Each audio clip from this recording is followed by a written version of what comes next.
What if I told you that Muhammad Ali defeated the most feared man in boxing using nothing but his own defense? A technique so bold, so risky, it seemed like suicide in the ring, but which forever changed the history of the sport.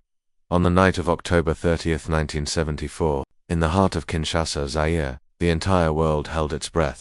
The so-called Rumble in the Jungle was not just another boxing match, it was the clash of two forces of nature. On one side, George Foreman, the undefeated champion, known for knocking out strong men like straw dolls. His fury with his fists was so devastating that resistance seemed impossible. On the other, Muhammad Ali, already considered an icon by many, but also discredited by some in the press, who saw him as a man in decline. At 32, he faced an opponent 7 years younger, heavier, and more feared. The atmosphere was electric. The fight was charged not only with sporting anticipation but also with political and cultural significance. There, always larger than the ring itself, he represented the voice of the oppressed, the pride of black Americans, the hope of millions who saw in him not just a boxer but a symbol of resistance. Foreman, on the other hand, was seen as the unstoppable machine, the silent giant who felled each opponent in a matter of seconds. But Ali had a plan that seemed crazy. While everyone expected him to try dancing, running, using his famous mobility to avoid Foreman's heavy punches, Ali decided to do the opposite. He leaned against the ropes, and there, motionless, he waited for the hurricane to come. Thus was born the technique that would go down in history with a name as curious as it was deadly: rope-a-dope. That night, Ali wasn't just fighting an opponent, he was defying logic, braving pain, and risking his own life in a calculated gamble. With every blow Foreman landed on his arms, his body, his stomach, it seemed as if the greatest's fate was sealed. But hidden behind that apparent sacrifice, Ali was executing a plan that only he understood and that the world would only discover when it was too late. The bell sounded, and the tension that hung over the Kinshasa stadium erupted in screams. George Foreman charged like a rampaging bull, eyes fixed on Muhammad Ali, carrying the weight of dozens of knockouts in his fists. The world knew how Foreman's fights ended: fast, brutal, definitive. And that night, no one doubted that Ali's fate would be the same. But contrary to expectations, the 1960 Olympic champion didn't run, didn't spin around the ring, didn't dance like the legend of floating like a butterfly. He slowly backed away, letting his body touch the ropes. The audience was shocked. Journalists exchanged glances. It was suicide. Ali will die in the ring, someone in the audience shouted, as Foreman unleashed his first sledgehammer right hand, striking Ali's arm with enough force to knock any other man down. But Ali stood there, motionless, absorbing the impact, as if to prove he could weather the storm. The blows multiplied. Foreman spared no energy. Each punch was thrown as if to knock the air from Ali's body. A hook to the liver, a right to the rib, a left to the arm. The dull sound of the impacts echoed like hammer blows on metal, making the audience shudder. Many rose from their seats, unable to bear witness to the massacre. But Ali, between muffled groans, whispered something in his rival's ear. "Is that all you have, George?" Foreman, furious, increased the intensity, convinced he was destroying his opponent little by little. What no one realized was that Ali was in fact turning the pain into strategy. He used the ropes as a cushion, absorbing some of the force of the punches, and hid his head behind his arms, forcing Foreman to expend energy on blows that didn't land. The opening rounds were a spectacle of brutality. With each passing minute, it seemed impossible for Ali to hold out for long. His breathing grew heavier, sweat ran down his face in rivers, and the ropes vibrated under the weight of Foreman's blows. But there was something strange in his eyes. No desperation, no fear. He looked at his rival as if he already knew the end of the story. The crowd, however, didn't see it. They saw only a cornered man, taking relentless beatings. Even the announcers couldn't hide their agony. Ali is finished. No one can handle Foreman like that. But inside the boxer's head, the plan was going perfectly. What no one knew was that Ali had spent weeks studying Foreman's every move. He knew he'd never faced anyone capable of withstanding his punches for more than a few rounds. He knew his immense strength depended on expending energy as if it were infinite. Ali didn't need to win at the start. He needed to survive. He needed to wear down the giant. And as Foreman rained down merciless blows, Ali muttered under his breath, "Keep going, George, keep going." Words that sounded like a challenge, but were actually bait for his rival to fall into his trap. The audience was divided between despair and disbelief. Some wept, certain they were witnessing the tragic end of boxing's greatest name. Others, mesmerized, couldn't tear their eyes away from the surreal scene. a man willingly taking a beating, yet smiling beneath the pain. It was a spectacle of courage and madness. Foreman, for his part, believed he was fulfilling his destiny. Each blow he landed seemed to bring him closer to inevitable victory. Sweat beaded on his forehead, but the fury in his eyes remained undimmed, and it was in this contrast of fury of one and the strategic calm of the other that the first chapter of the battle unfolded. Ollie, motionless on the ropes, showed the world he was willing to risk everything. Foreman, tireless, believed he was crushing his rival, but with each passing second, something invisible was happening inside the ring. It wasn't just Ollie's flesh absorbing blows. It was Foreman's energy that drained away, blow after blow, like water slipping through his fingers. At the end of the round, when the bell finally momentarily saved the warring bodies, Ollie returned to his corner with a firm look in his eyes. He was hurt, yes, but alive, and, more importantly, the plan was beginning to work. The public didn't know it yet, but in that apparent suffering lurked the seed of a victory that would change history, and so, amidst sweat, pain, and provocative murmurs, the strategy that would become known as rope-a-dope was born. The game had only just begun. The second round began with the same fury. Foreman burst from his corner like a locomotive without brakes. Convinced he was about to crush Ollie, his arms unleashed punches that sounded like thunder, each impact vibrating through the ropes. Each hook seemed to want to knock the wind out of his opponent's body. The crowd roared. The commentators extolled the violence, and most believed it was only a matter of time before the greatest was knocked down. But there was something that escaped the naked eye. Behind the tight guard, behind the body that seemed to be punished mercilessly, Ollie was conducting a silent game. His eyes watched Foreman's every movement, every gasp, every detail that showed the champion was beginning to expend more energy than he could replenish. Ollie wouldn't remain silent. As he absorbed the blows, he let out razor-sharp taunts.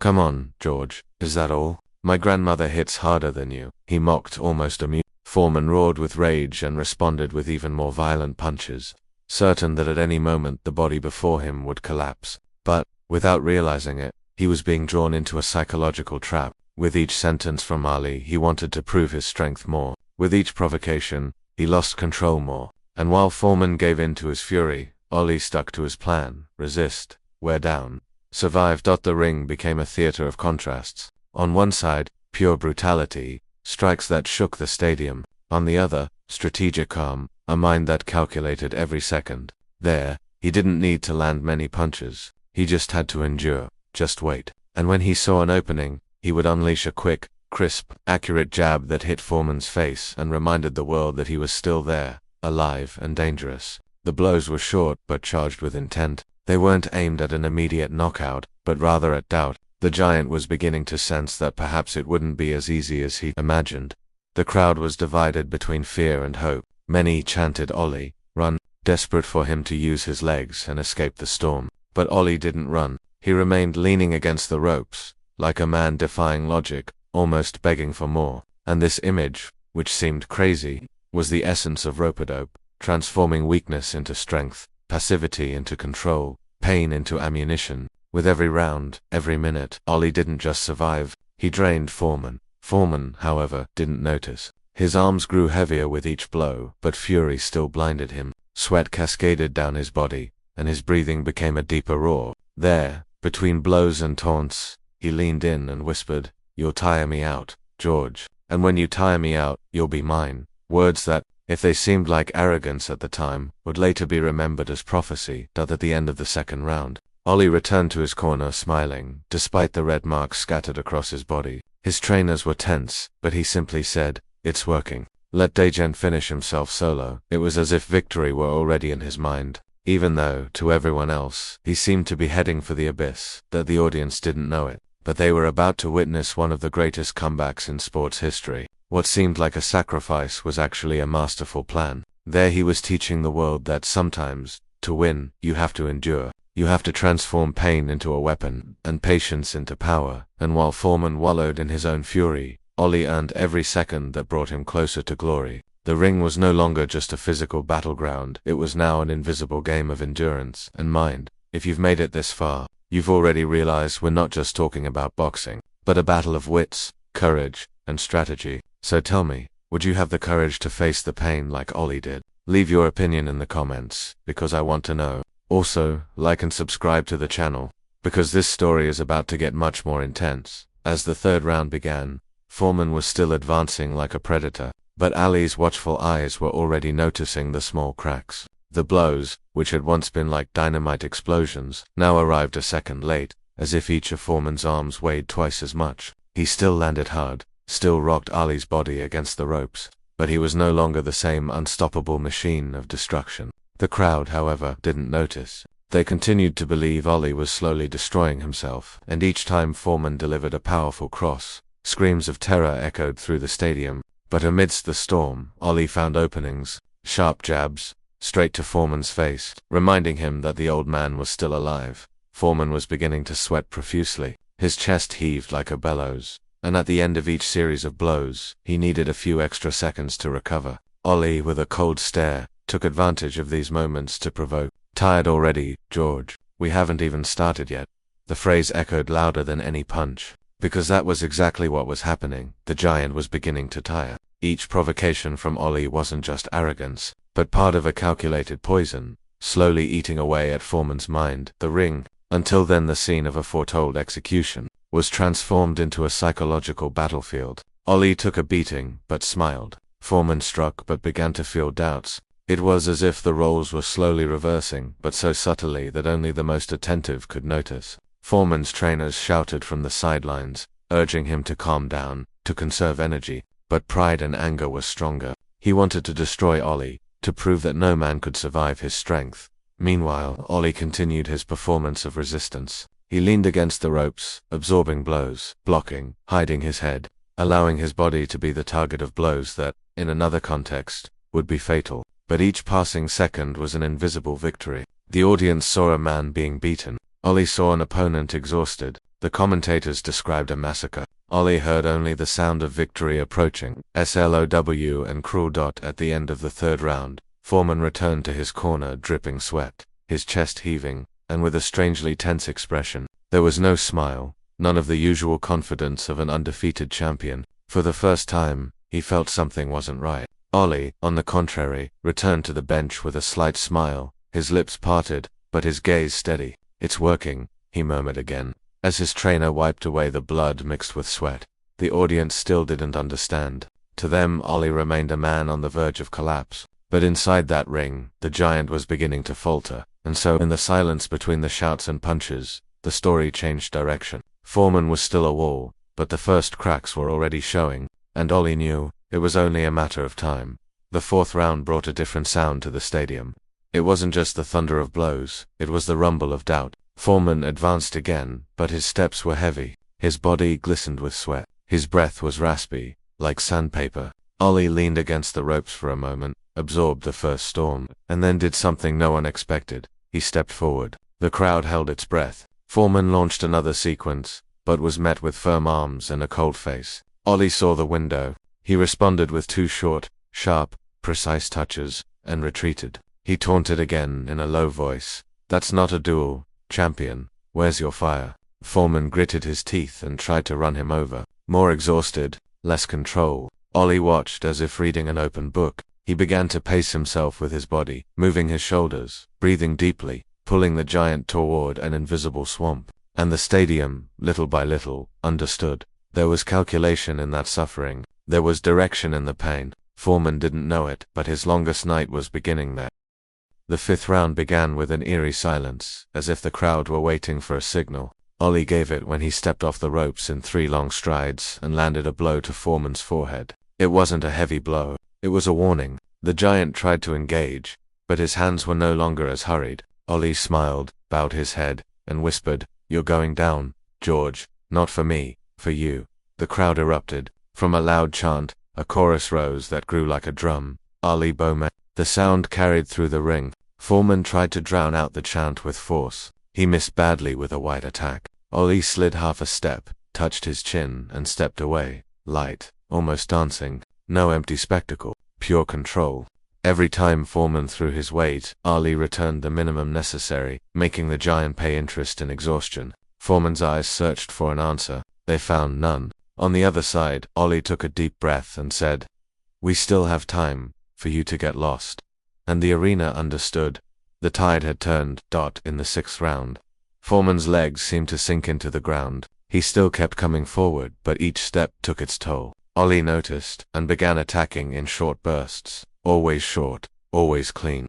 And then he'd disappear back into the ropes, like someone closing a door at the last moment. From Foreman's corner, calls for calm flew. He responded stubbornly. Ollie, serene, would strike in the moments of silence between storms, when the giant would lower his arms for a second. "Breathe, George," he said, almost in a tone of counsel. "If you don't breathe, the night will eat you."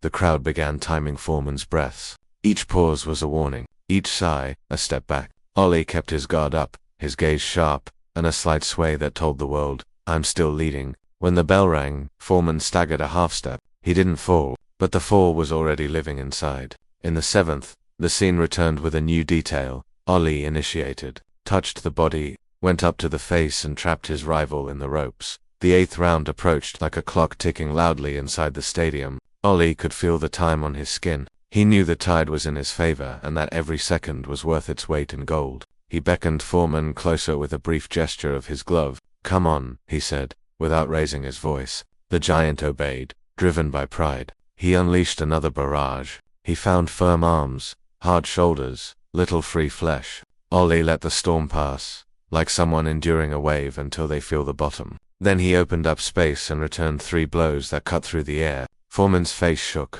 The crowd rose like a wall. "Ollie roared the knight. Ollie took 2 steps to the center and stopped. He looked his rival up and down. He smiled, wounded and calm. "Almost there," he murmured. Foreman tried to hide his fatigue and raised his hands. When the bell rang, Ollie turned his back elegantly. And the arena understood. The fall had a day. The time had yet to be set. In the next minute, the plan would cease to be a secret and become the final blow. The 8th round began like a slow-motion movie. The air seemed thicker. Sweat dripped like rain on 2 statues at war. Foreman took 3 heavy steps, and the ground vibrated. Ollie raised his guard, leaned against the ropes for a moment, and measured the distance with the eyes of someone who already knows the outcome. "Come," he said softly, without bravado, an invitation that sounded like a sentence. The chorus grew, a drum in the chest of the night. "Ollie, Bome, Ollie." Bome. Foreman tried to muffle the sound with large punches, but his fists arrived late, and each delay cost him breath, cost him soul. Ollie absorbed the first storm and returned fire. A sharp jab, another, a short hook to the body, and a minimal, almost insolent retreat. "Breathe," he whispered, "because I'll be here when your breath runs out." Foreman gritted his teeth, tried to accelerate but felt his legs rooted to the ground, as if the ring had roots. With each advance, Ali changed his angle, tilted his shoulder, and closed his guard like a vault door. Ali measured the center of the ring as if treading an invisible boundary. The giant came with a demolishing right. Ollie saw the blow coming, lowered his body, let the wind pass, and responded with a jab that cracked in the face, followed by another, quick, coolly drawn. Foreman tried to engage, arms wide, and received a short hook to the temple that doubled time for an instant. The chorus exploded, and the sound seemed to displace the air. "This is it," Ollie murmured, so low that only his own courage heard. Foreman gritted his teeth and launched a volley. The first blow hit his guard, the second grazed his shoulder, the third landed in his ribs, and Ollie accepted the pain as if signing a receipt. Then he rotated his hips, unleashed a clean right to the chin, and trapped his rival in a lightning-fast exchange. "You can't catch me," he said, with a broken smile. Foreman responded with 2 blows to the body, but his gas was short. His hands rose late, his feet less responsive. Ollie took a step forward and froze the scene. "Okay." The crack that changed the night came without warning. Jab, jab, straight right left hook. Foreman swayed like a felled log. Ollie didn't rush to glory. He held back the momentum like a craftsman who delivers the final blow only when the piece demands it. "Now," he said to himself. There was another sharp shock, and the champion's body sagged backward, arms trying to embrace the air. The ropes sang low, out of tune, and the giant fell in slow motion, as if the ring were tilting. The stadium erupted in a roar that was tears, joy, and release. The referee started the count. Each number seemed like a heartbeat of the world. Foreman clawed at the ground with his fists, tried to get up, but his legs fought with his will. Ollie took 2 steps back, serious, breathing deeply, without celebration. "Stay," he whispered, not out of cruelty, but out of destiny. The chant of Ollie Bome became a C. 7, 8, 9. Foreman sought a final agreement with his body. Late, the knight accepted the signature. And the second before the roar seemed eternal, when the countdown ended, Ollie raised his gloves, but not to dance over the vanquished. He rose with gravity, as if holding an ancient banner. He walked to the corner, looked at the crowd as if grateful for having lived to tell the tale, and breathed in the night in Zaire, as if breathing in a new chapter of history. Around him, hugs, tears, screams, an entire country celebrating. Foreman, seated, stared into the void with dignity. He was no longer the monster, he was human. Ollie approached, touched his shoulder, and said softly, "Thanks for fighting." Then he turned to the ropes that welcomed him like a flexible wall and smiled at the shared secret. Ollie had proven that patience also knocks out, that intelligence can move mountains, that pain can be an investment. The rope-a-dope gained a name, a face, a destiny. A map was born there for those who face giants. Absorb, read, wait, and strike when silence gives way. It is not escape, it is mastery. It is not cowardice, it is the science of the heart. Ollie knew it was faith. The night in Kinshasa taught more than boxing. Ollie showed that courage isn't about shouting louder, it's about enduring deeper. That strategy isn't a trick, it's about listening to time. That resistance isn't passivity, it's about choosing where to expend one's own fire. The rope-a-dope became a metaphor for those facing greater forces. When life comes at you like Foreman, heavy and urgent, perhaps the first step isn't to attack, but to learn to endure, to read, to provoke the storm to spend itself against the ropes of your purpose. Then, at the right moment, to return clear, clean, definitive. Ollie won without running from danger. He stayed within it until the danger wore him down. And when the danger wore him down, he wrote the ending. Let this story serve as a map. Patience isn't delay, it's aim. Pain isn't an end, it's a price. And faith is a blow that lands. Take this to your ring. Studies, family, business, art. Lean against the ropes when necessary. Hold the world on your shoulders. Keep your gaze alive. And wait for the interval of light between two shadows.